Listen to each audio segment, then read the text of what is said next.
Hello दोस्तों, welcome back to another video. Episode के starting में हम वज्रा सेठ के ग्रैंड मास्टर को देख पाते हैं जो कि काफी टेंशन में थे और वो कहते हैं अगर मेरे लाए हुए गिफ्ट जियान्यू को पसंद नहीं आए तो मैं क्या करूंगा। वैसे भी उस बच्चे की वजह से मेरा वज्रा सेठ पूरी तरह से डिक्लाइन के कगार पर है। इतना कहकर वो फिर से अपने बुक को पढ़ते हुए कहने लगते हैं अगर वो बच्चा सही में हेवेंस का चूजन वन निकला तो मैं क्या करूंगा। उन्हें पढ़ते पढ़ते दिन से शाम हो जाती है पर उनकी टेंशन अभी तक गई नहीं थी और वो कहते हैं इतने सारे बुक्स को पढ़ने के बावजूद मुझे एक भी मेथड नहीं मिला जिससे मैं उस बच्चे को जान से मार सकता हूँ। इतने में ही वहाँ का गेट खुल जाता है और वहाँ से जियान्यू बाहर आते हैं। पर जैसे ही उनकी नजर ग्रैंड मास्टर पर जाती है वो उन्हें इग्नोर करके आगे जाने लगते हैं। पर ग्रैंड मास्टर उन्हें रोकते हुए कहते हैं फेलो दाओइस्ट जियान्यू, प्लीज जरा रुक जाइए, काफी टाइम हो गए आपसे मिले हुए। क्या आपने उस मैटर के बारे में सोचा जिसे मैंने लास्ट टाइम आपसे डिस्कस किया था। पर जियान्यू उससे कहते हैं तुम्हें क्या लगता है मेरे डिसाइपल बिना कोई वजह के एक लो लेवल कल्टिवेटर को जान से मारेंगे? तुमने ऐसा सोच भी कैसे लिया? यो लिंगजी, तुम्हारे रिक्वेस्ट को मैं पूरा नहीं कर सकता। इतना सुनते ही ग्रैंड मास्टर उन्हें रोकते हुए कहते हैं प्लीज दाओइस्ट जियान्यू, मेरी एक बात तो सुन लीजिए। मैंने काउंटलेस बार एंशिएंट बुक पढ़ लिया है। ज़ूकिंग जैसा ग्रेट जीनियस मिस्टीरियस डेस्टिनी को पोजेस करता है और उसके फ्यूचर को मेजर नहीं किया जा सकता। अगर वो बच्चा पावरफुल बन गया तो वो 100% मुझे और मेरे सेक्ट को खत्म करेगा। उसके साथ साथ वो आपके 7th ब्लड पुपिल के लिए एक्सट्रीमली डिजास्टर भी बन सकता है। पर जियान्यू उससे कहते हैं तुम्हें क्या लगा एक मामूली सा कल्टीवेटर भले ही तुम्हारे वज्रा सेट को वाइप आउट कर दे, पर ऐसा कभी भी मुमकिन नहीं होगा। वो लड़का मेरे डिसाइपल से बराबर ही नहीं कर सकता। ये कहकर वो आगे जाने लगते हैं पर ग्रैंड मास्टर ने फिर से रोकते हुए कहते हैं रुक जाइए दाओइस्ट जियान्यू, क्या आपको जरा सा भी इन एंशिएंट रिकॉर्ड पर भरोसा नहीं है? जवाब में जियान्यू कहते हैं यो लिंगजी, अगर तुम अपना टाइम इन वर्थलेस रिकॉर्ड्स पढ़ने पर ना बिताते तो आज तुम्हारे पास ल्यूमिनस स्टेज की कल्टीवेशन होती। जैसे ही ग्रैंड मास्टर अपने पास मौजूद बॉक्स के अंदर का ट्रेजर उन्हें दिखाते हैं जियान्यू का दिल पिघल जाता है और वो उस ट्रेजर को लेते हुए कहते हैं ठीक है, मैं तुम्हारे लिए उस बच्चे को एक छोटा सा वार्निंग दे दूंगा। लेकिन ग्रैंड मास्टर कहने लगते हैं बस इतने में क्या होने वाला है, ये तो मेरे लिए काफी नहीं है। ये कहकर वो फिर से अपने एंशिएंट रिकॉर्ड निकाल कर पढ़ने लगते हैं। सीन शिफ्ट होता है मेडिसिन स्टोर पर जहाँ एक मास्टर ज़ूकिंग के लाए हुए व्हाइट पिल्स को काफी ध्यान से ऑब्जर्व कर रहे थे और वो हैरानी से सवाल करते हैं बच्चे क्या वाकई में तुमने इन एलिक्सर को रिफाइन किया है? ज़ूकिंग जैसे ही हाँ कहता है मास्टर एक्साइटेड होकर कहने लगते हैं जूनियर ब्रदर, तुम्हारी रिफाइन की हुई सारी एलिक्सर्स पूरी तरह से टॉप टायर के हैं। ऐसा ही तुम हमारे स्टोर पर इन पिल्स को लाया करो, मैं तुम्हें इनकी मुंह मांगी कीमत दूंगा। ये रहे तुम्हारे पैसे। ज़ूकिंग पैसे लेते हुए अपने पास से एक लेटर निकाल कर उन्हें दिखाता है जिसे देखते हुए मास्टर कहते हैं ये तो काफी कोइंसिडेंस की बात है, मेरे पास यहाँ मौजूद सारे हर्ब्स है पर स्पिरिट कंडेंसिंग लीफ को छोड़कर वो क्या है ना, वो जो सामने मोटा दिख रहा है उसी ने ही सारे पहले ही खरीद लिए हैं। तभी वो मोटा कहता है मास्टर इस बार तो आपने मुझे काफी सारे हर्ब्स दे दिया है। ये सुनकर मास्टर गुस्से में कहते हैं ये तुम क्या कर रहे हो? इस हर्ब को एक जगह पर मिलाकर नहीं रखा जा सकता। तुम्हें तो मेडिसिन के बारे में इतू सा भी नॉलेज नहीं है, तुम तो टोटली वेस्ट हो। इतना सुनते ही मोटा कहता है क्या कहा आपने? मुझे मेडिसिन के बारे में कुछ भी नहीं पता। आपको प्यार का मतलब भी पता है? ये सारे हर्ब्स मेरे सीनियर सिस्टर को काफी पसंद है। फिर एग्जाम्पल इसे कहते हैं पर वो उस हर्ब का नाम नहीं कह पाता। ये सुनकर मास्टर कहते हैं इसे स्पिरिट कंडेंसिंग लीफ कहा जाता है। मोटा कहता है हाँ ठीक है। इतना कहकर वो ज़ूकिंग के पास चला जाता है और कहता है क्या ये हर्ब तुम्हें चाहिए? पर ज़ूकिंग उससे कहता है इस हर्ब के हेल्प से अदर हर्ब्स के प्रॉपर्टीज को कैटालाइज किया जा सकता है और ये स्किन के लिए भी काफी अच्छी है। वैसे मैं और एक बात तुम्हें बताना चाहता हूँ, तुम मेरे काफी करीब हो। पर मोटा उसकी बात सुने बिना ही उसे वो हर्ब्स दे देता है। लेकिन ज़ूकिंग उससे कहता है मैं स्ट्रेंजर लोगों से कोई भी चीज लेना पसंद नहीं करता। ये सुनकर मोटा कहता है आखिर भाई तुम मेरे गले की ओर क्यों घूर रहे हो? क्या मेरी गर्दन दिखने में अच्छी है? इतना कहकर वो अपने जेट स्लिप से सीनियर सिस्टर को मैसेज भेजते हुए कहता है यहाँ एक पर्सन है जिसने मुझसे कहा कि मेरा गर्दन दिखने में काफी अच्छा है। इतना कहकर मोटा वहाँ से जाते हुए कहता है सीनियर सिस्टर मेरा इंतजार करना, मैं आपके पास आ रहा हूँ। जिसे जाता देखकर मास्टर कहते हैं ये लड़का वाकई में अच्छा पर्सन है पर किसे पता इसके ऊपर कौन सी लड़की ने स्पेल कास्ट किया है। पर ये सुनकर ज़ूकिंग वहाँ से जाने लगता है। तभी हम एक लड़की को देखते हैं जो वहाँ पे आ रही थी पर ज़ूकिंग उसके पास से गुजर जाता है। जिस लड़की को वहाँ पर देखते ही मास्टर कहते हैं आपने यहाँ पे आने की तकलीफ क्यों की? मैं किसी को आपके पास भेजने वाला था, जो आपने मंगवाया था सब यहाँ पे मौजूद है। पर जैसे जैसे मास्टर एक के बाद एक मेडिसिनल हर्ब को उसे दिखाते जाते हैं वो लड़की उनमें खामियाजा निकालने लगती है। पर जैसे ही उसकी नजर ज़ूकिंग के लाए व्हाइट पिल्स पर जाती है वो उन्हें गौर से देखने लगती है। ये देखकर मास्टर उससे कहते हैं क्या ये एलिक्सर आपको पसंद आए? जवाब में वो लड़की कहती है ये पिल्स की क्वालिटी तो काफी अच्छी है और ये वेल्ड प्योरिफाइड भी है। ये सुनकर सुनकर मास्टर कहते हैं, 7th पीक का न्यू डिसाइपल इन्हें बेचने के लिए लाया था, वो जो अभी अभी यहाँ से बाहर निकला है। ये सुनकर उस लड़की को जूकिंग के बारे में याद आ जाता है और वो मास्टर से कहती है, अगर वो पर्सन फिर से पिल बेचने के लिए आए तो सारे पिल्स मेरे पास ले आना। बाहर निकलते ही जूकिंग को कैप्टन का मैसेज मिलता है। कैप्टन उसे एक शो दिखाने के लिए बुलाते हैं और ये वाला शो एंटरटेनमेंट का नहीं था, सीधा मारपीट वाला था। वहाँ डिपार्चर डिवीजन और वाटर डाइवर्जन डिवीजन के लोग एक दूसरे से बुरी तरह भिड़ रहे थे। उनकी फाइट देखते हुए कैप्टन हंसते हुए जूकिंग से कहते हैं, जब से उस वर्थलेस डेप्यूटी डिवीजन के हेड ने डिपार्चर डिवीजन को ज्वाइन किया है, तब से इनकी रेपुटेशन मिट्टी में मिल गई है। उसने वाटर डिवीजन और डिपार्चर डिवीजन के बीच पुराने 50-50 रूल्स को बदलने की कोशिश की थी, पर रिजल्ट क्या हुआ? 10-90। ऑब्वियसली वाटर डिवीजन के लोग इस नए रूल से बिल्कुल भी सेटिस्फाई नहीं है, इसलिए एक्सप्लेनेशन मांगने वो लोग यहाँ पे चले आए। फिर कैप्टन मजा लेते हुए कहते हैं, पर हमें क्या, तुम बस फाइट एंजॉय करो। तभी एक आदमी उन दोनों की तरफ आता है, लेकिन जूकिंग और कैप्टन बिना हेजिटेशन के उसे एक किक मार कर दूर कर देते हैं। इसी बीच वहाँ मोटा हुआंगियान भी खड़ा था। गुस्से में वो चिल्लाता है, क्या तुम लोग नए रूल्स बनाकर हमारी जिंदगी जहन्नम बनाना चाहते हो? जाओ और उस कमीने जोंगहेंग को बाहर बुलाओ। कब तक वो डरपोक चुप कर बैठेगा? मोटे को देखते ही जूकिंग उसे पहचान लेता है और तभी भीड़ के अंदर से जोंगहेंग कहता है, ओह अब समझ में आया कौन सा कुत्ता भौंक रहा था। तुम्हें क्या लगता है ये सब करके तुम कहाँ के हीरो बन जाओगे? वैसे आज तुम अपनी स्ट्रेंज फीमेल डिसाइपल के पीछे पीछे नहीं गए, जाओ ना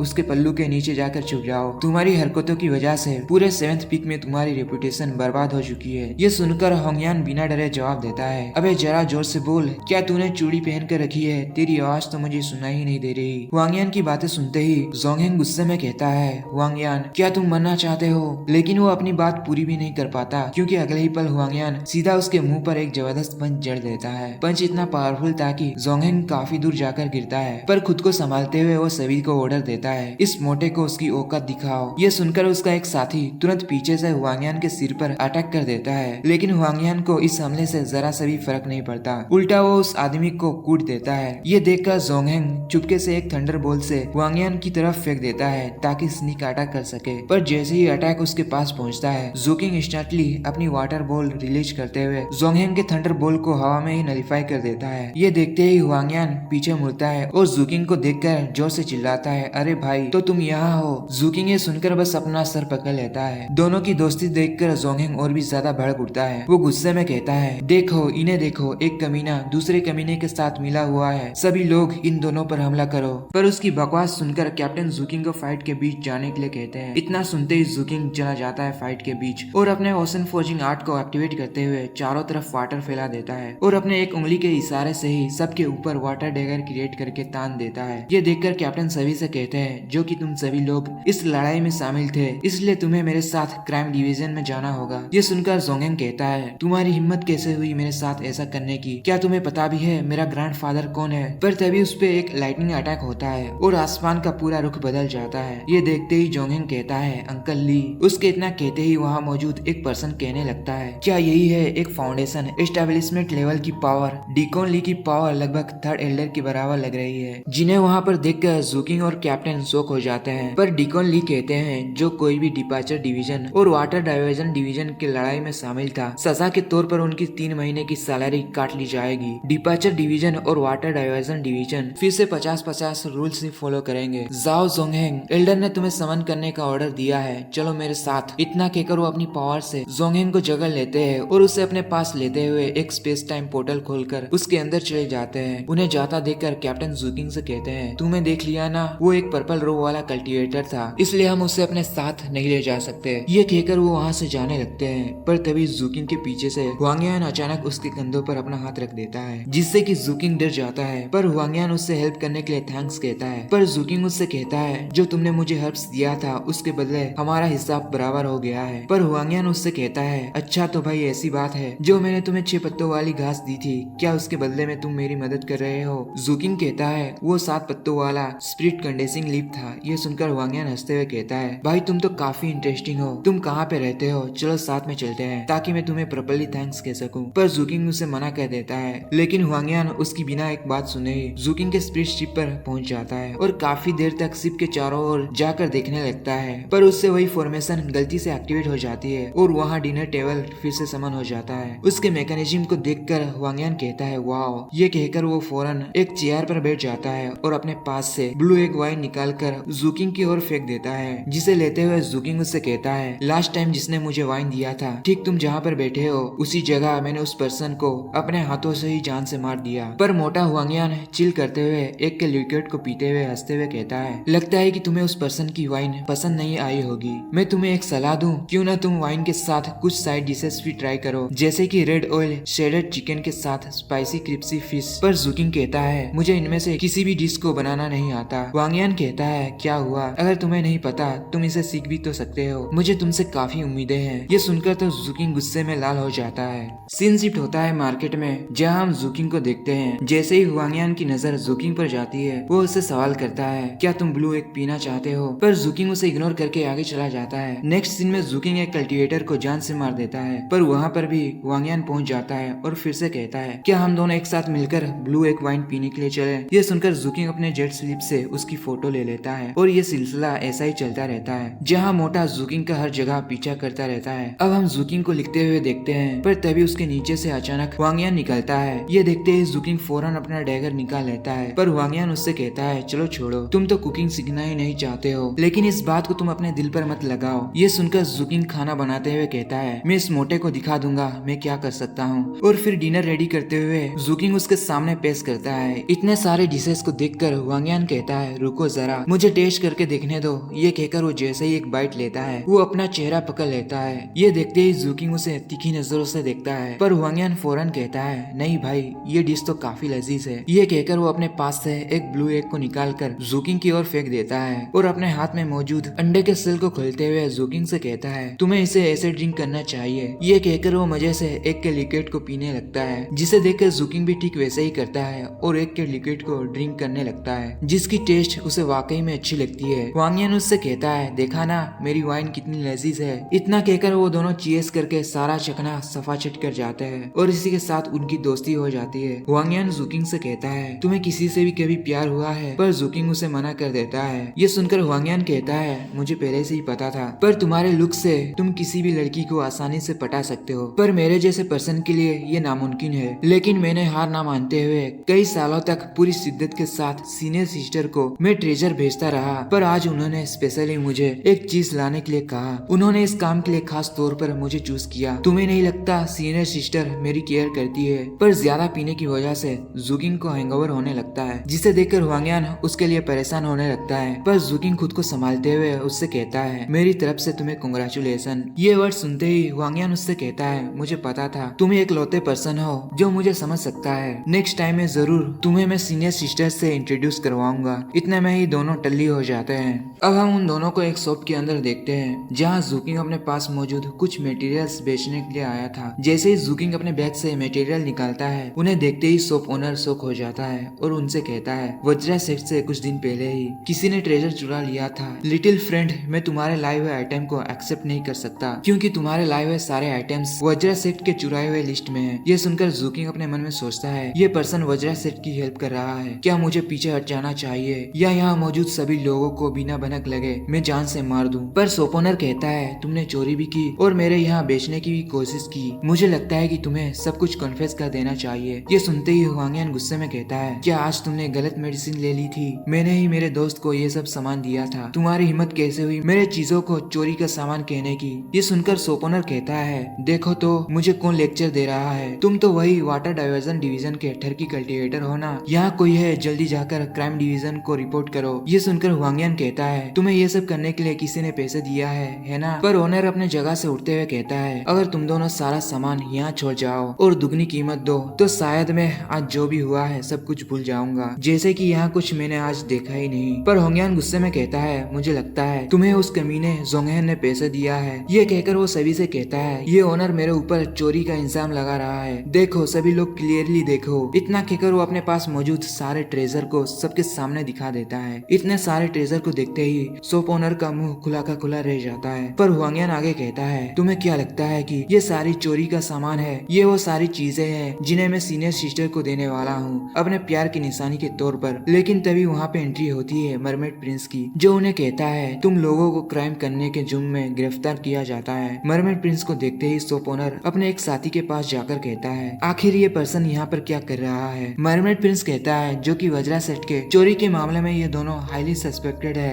इसलिए तुम्हें कस्टडी में चलना होगा। उसकी बात सुनकर जुकिंग पीछे से अपना डैगर निकालने लगता है, लेकिन हुआंग सभी से कहता है, ये मछली की आँख खराब हो गई है, इसे बिल्कुल भी नहीं दिख रहा कि ये सभी टॉप टायर के ट्रेजर है। ये सुनकर मरमेड प्रिंस कहता है, देखो ये बात कौन कह रहा है जो हमेशा लड़कियों के पीछे भागता रहता है, इन दोनों को भी जेल में ले चलो।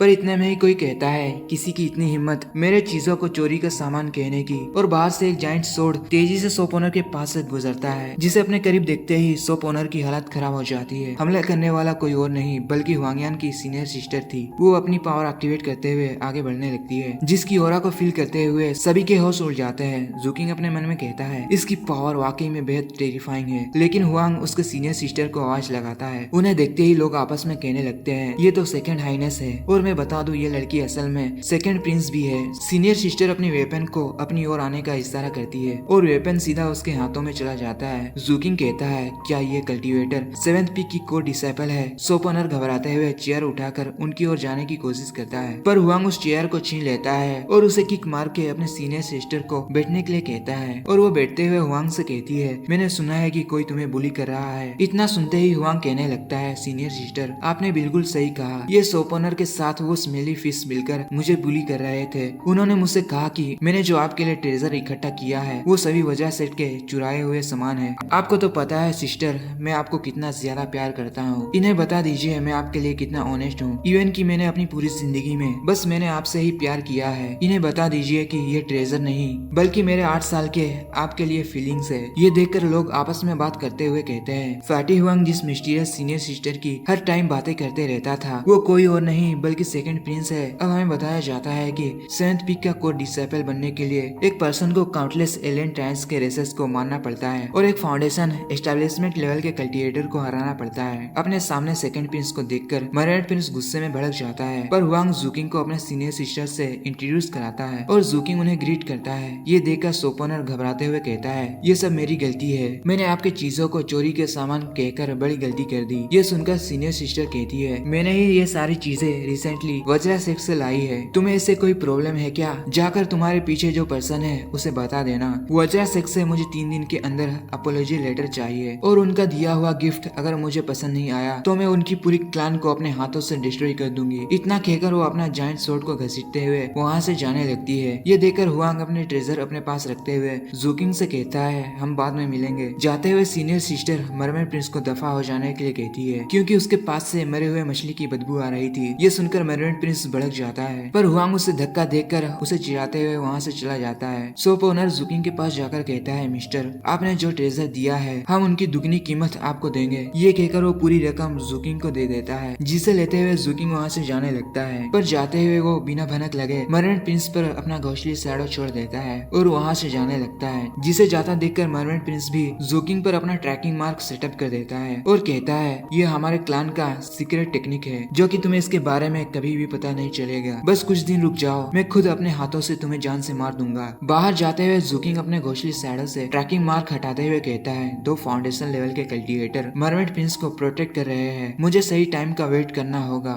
सीन शिफ्ट होता है और अब हम ग्रैंड मास्टर को देख पाते हैं, जहाँ वो अपने पास मौजूद सारे ट्रेजर को सेकंड प्रिंस के पास भिजवा देने के लिए कह देते हैं। लेकिन फिर वो अपने सर्वेंट को रोकते हुए नीचे बैठ जाते हैं और अपना जूता निकाल कर उसके अंदर मौजूद स्पिरिट स्टोन भी उस बॉक्स में रख देते हैं। उनकी सर्वेंट कहती है, मास्टर हम पहले से ही कंगाल हो गए हैं, क्या आपको नहीं लगता हमें दान देने का काम बंद कर देना चाहिए? ऐसे में तो हमारे डिसाइपल भूख के मारे ही मर जाएंगे। पर ग्रैंड मास्टर उससे कहते हैं, असासिन हायरिंग करना भी फेल हो गया, जिसकी वजह से हमें नुकसान झेलना पड़ रहा है। क्या यही हमारी डेस्टिनी है, हमारा भाग्य? पर उसकी सर्वेंट सवाल करती है, मास्टर अब हमें क्या करना होगा? जवाब में ग्रैंड मास्टर कहते हैं, जल्द से जल्द ये सामान सेकंड प्रिंस के पास भिजवा दो। इतना कहते ही सीन शिफ्ट होता है जुलुओं पर, जो जुकिंग के लिए एक इन्फॉर्मेशन लाई थी। वो कहती है, मरमेड प्रिंस हर दिन एक जगह अकेला जाता है। उसकी बात सुनकर जुकिंग उसे एक स्पिरिट कॉइन देते हुए गहरी अंधेरों से निकलता है और कोल्ड टून में कहता है, टाइम आ गया, मैं उस मछली को अपने हाथों से जान से मारूंगा। हमारा आज का एपिसोड यही खत्म हो जाता है। मिलते हैं अगले एपिसोड में। Thank you for watching, bye bye, take care.